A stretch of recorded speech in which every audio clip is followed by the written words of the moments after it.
public hearing for July 15th. Welcome to everyone here and at home. We are going to be dealing now with an ordinance concerning downtown and mixed-use development. Assistant City Manager.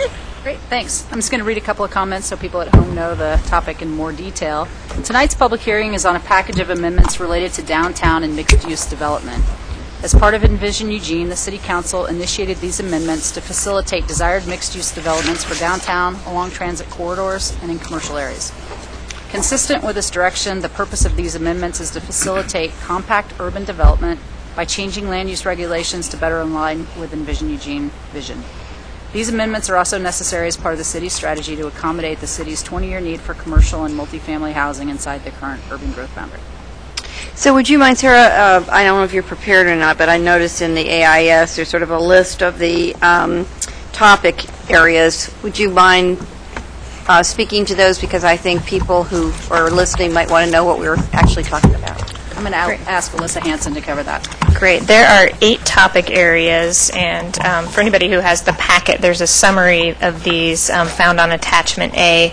The first topic is housing and commercial. And how much detail are you looking for? Just high level, or I know you don't want code citations, but I just want to make sure I'm hitting general. It right. Okay, yeah. Great. So the first one relates to housing and commercial, and it would allow for multifamily to be on the ground floor in our C2 community commercial zone citywide, and that's already allowed within the downtown area.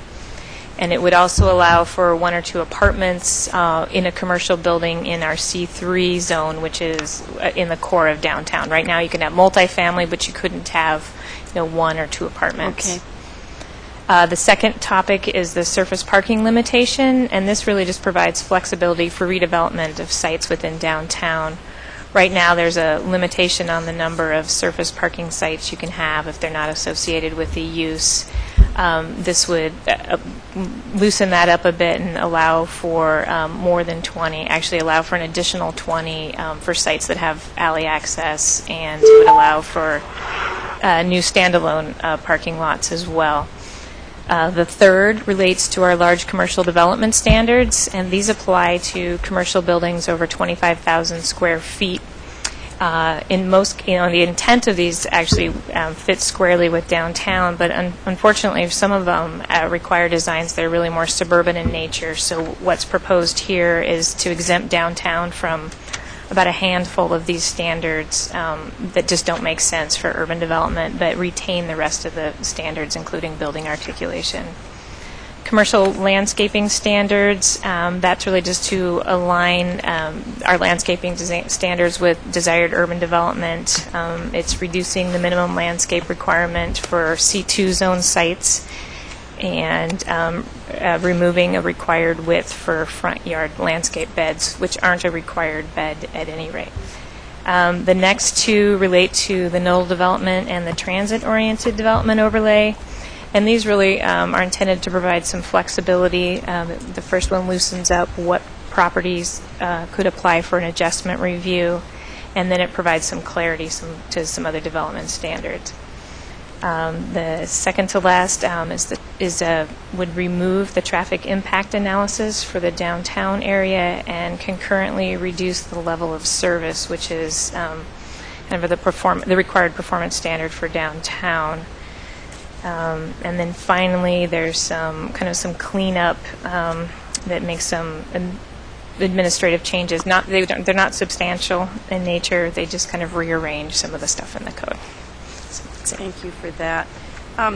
Just one question I have before we move on is, we several years back made a decision that we would talk about mixed use as opposed to nodal, but I see nodal being used here. So, long history, but part of our trans plan, the Eugene Springfield Transportation System Plan, we're actually required to have areas that are designated nodal development, and we implement those through the nodal development overlay zone in some cases, and then in other cases we implement that through a special area zone that has to remain in our code as long as the trans plan has those policy requirements that were actually given to us by the state. Okay, thank you for that. All right, I'm going to open the public hearing, and we have one person signed up to speak who's already signed up, and will come and give her name and the city of residence, and has 3 minutes to speak. And that person is Laura Potter. No, just to let you know, this is Alan Zelenka. I joined the meeting. Hey, hello, Alan. Did he say he wanted to speak? No, he said he's joining the meeting. Join the meeting. So Councilor Zelenka is at the meeting. Yes. My name is Laura Potter, 1401 Willamette Street. I'm speaking tonight on behalf of the Eugene Area Chamber of Commerce in support of the downtown code amendments. These amendments address two high-priority public policy issues for the Chamber and for the community as a whole: the need for a thriving downtown and a successful implementation of Envision Eugene. The amendments before you work to facilitate the dense mixed-use development desired in our downtown. We know that a number of downtown developers have offered feedback on these amendments, and we appreciate the thorough process the city has undertaken to address some of the challenges facing downtown development. These amendments are also part of the land use efficiency strategies for implementation of Envision Eugene. As you all know, Envision Eugene plans for the city to accommodate approximately 400 commercial jobs and 1,600 multifamily homes inside the urban growth boundary. Furthermore, you, the council, and the community have all said we want these homes and jobs to be located through redevelopment in the downtown, along transit corridors, and in core commercial areas to better preserve our urban growth boundary. This goal will require significantly higher levels of redevelopment than we have seen in the recent past, and therefore will only be achievable with incentives, policy changes, and code amendments. This package is an early step, and certainly more will need to be taken. For example, number 7, traffic impact analysis. While this adjustment for the downtown is a needed and appreciated start, it only affects projects within the downtown plan. A residential project located on West 11th, a high-priority transit corridor, just outside the downtown plan, would still be subject to the full transportation impact analysis, which could very much become a hindrance for that project. At some point, we would like to see an amendment addressing traffic impact analysis for all of the transit corridors outlined in Envision Eugene. This is just one example. While we support this package of amendments and urge you to pass them, I suppose our message to this evening is to not stop here, but keep working towards realistic implementation of Envision Eugene, keeping in mind the ambitious nature of redevelopment that we have called for within the plan. Thank you. Thank you. I'm going to close the public hearing and ask council to have any questions or comments. Councilor Brown. Thanks, Mayor. Just as a point of clarification, because I've had a couple people come up to me and ask me about these. This applies to new development. None of these will apply to existing commercial or residential. They don't. Right. They would apply to any permit that would come in. And these are, yes. This is totally Right, they for don't- maybe redevelopment of the site. Correct. Also, but none of these would. So if anybody's listening and had some anxieties about Or that, not retroactive, I think. Right. No. existing businesses and residences do not have to conform to any of these Correct. when they're adopted.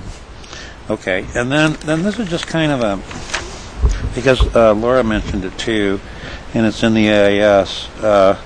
Says these amendments are part of a package of land use strategies to accommodate approximately 400 commercial jobs and 1,600 multifamily homes within the UGB without increasing the boundary.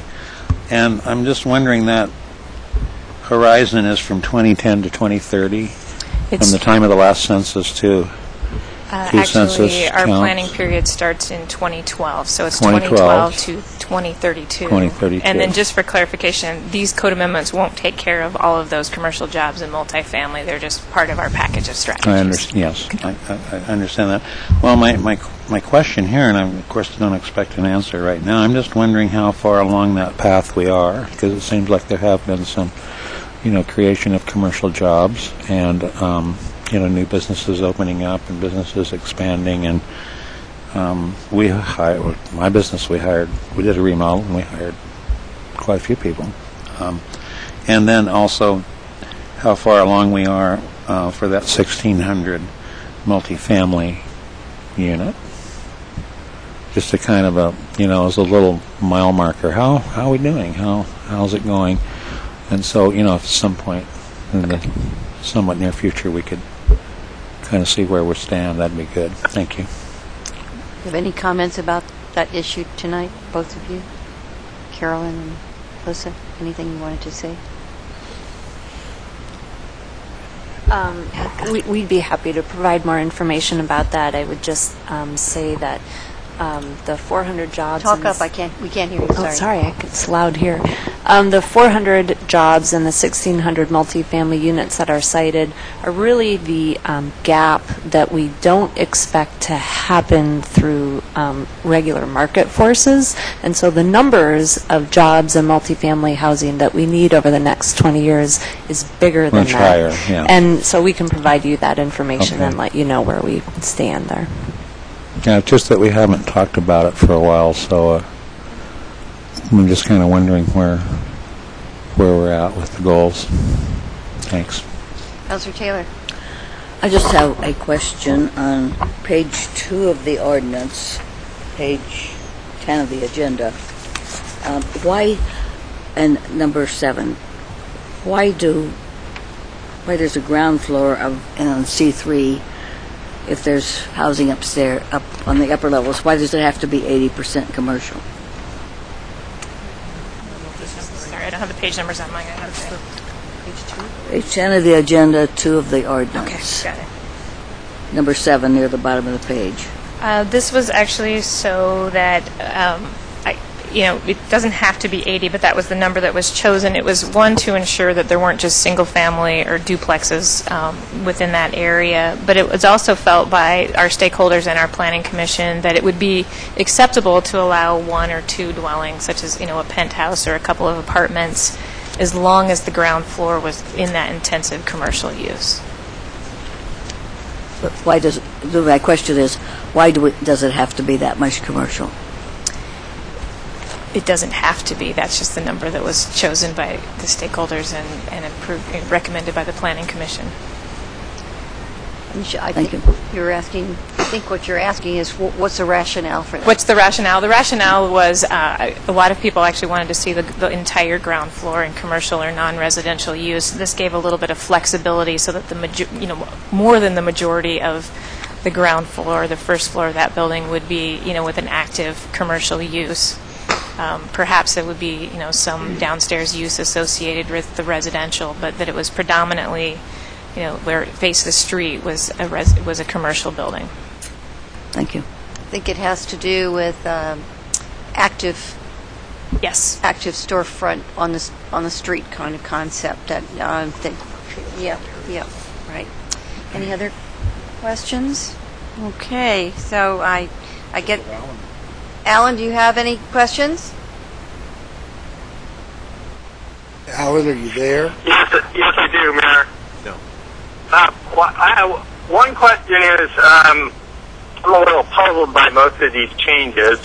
I'm wondering, how does this relate to Envision Eugene, and why do these changes result in in Envision Eugene being implemented better? You understand the question? I think I understood it. Let me give it a stab here. So under the pillar for promoting compact urban development, one of the strategies specifically says... Alan, can you hear? Yes, I can hear. Okay, one of the strategies under the compact urban development pillar says to make compact urban development easier on downtown, on key transit corridors, and in core commercial areas. And the action under that particular item, one of them is to identify and remove regulatory barriers, and it outlines a number of those. And it's anticipated that by removing those barriers that will actually loosen up, and provide some more flexibility and see some of this development that we're hoping that we actually need to accommodate in the next 20 years. You hear that, Alan? Yeah, so I guess I'm not sure I quite agree with that. Just eliminating regulation and potentially changing the way that we currently do things, that will create more development, is the rationale? Carol. Hi, Councilor Zelenka. This is Carolyn Burke. What I would say is that loosening up the regulations alone will not stimulate the redevelopment that we need to see. This is just one piece of several items that we need to undertake. These, a number of these are issues through the years working with downtown development have posed problems for people that were trying to redevelopment their downtown property, and we've had to find workarounds to see the development happen. What we'd like to do is learn from kind of these trouble spots that we found in our code and apply it also, not only to the downtown but to these transit corridors and our core commercial areas. So it's not the entire solution, it's a part of the solution. Councilor Zelenka? Okay. So, I guess I won't do it now, but when we come to the work session, I'd like staff to be prepared to go through each of the changes and explain what the problem is that we're trying to fix and why, and what the rationale is for the suggested change or elimination of the regulations that we have. That's all I have, Mayor. So I would like to make a comment that kind of builds on that. I think when you use the term loosening the regulations, it feels like to someone hearing that you're giving up regulations that are there to protect, to accommodate development, so to speak, and I would say it's more like, if I understand what you're trying to do, is you're trying to restructure them to make them work better given the current conditions that we live in and what we're trying to accomplish. So I think it's more of a restructuring as opposed to a loosening. At least that's what I hear, and I do think it's important to think about the language that we use and what it implies to different people, because somebody would say loosening up sounds good because I found some hard stuff from the perspective of folks who want to do it. On the other hand, from folks who are worried about what loosening might let loose, then you have a. So I think it's really trying to find the right tools to do the job that we want to do, and certainly it's not ununderstandable that over a long period of time you would have to adjust the way you use your tools to reach the goals that you want to reach. So just my 2 cents worth on trying to use that effectively. All right. Anybody else? Mayor, if I might. Yes, Councilor Zelenka? So I don't disagree with what you just said, but some of them don't, for me, fit in that category. Like the elimination of landscaping requirements doesn't seem to fit within that context. So those are the kinds of questions that I would like to have, that I'd like to go over when we have the work session on this. So, Councilor Zelenka, you know what I think would be helpful to staff is if you are able to give them your questions ahead of time, so that they won't be trying to answer them on the spot, but that they will get a chance to think about it and give you the best answer and rationale they have. So if you can let them know ahead of time what you're needing, I think that would be great. I'll try to do that, Mayor. Okay. All right. So with that, I think we all get to go home. Thank you all. Thanks. Just get your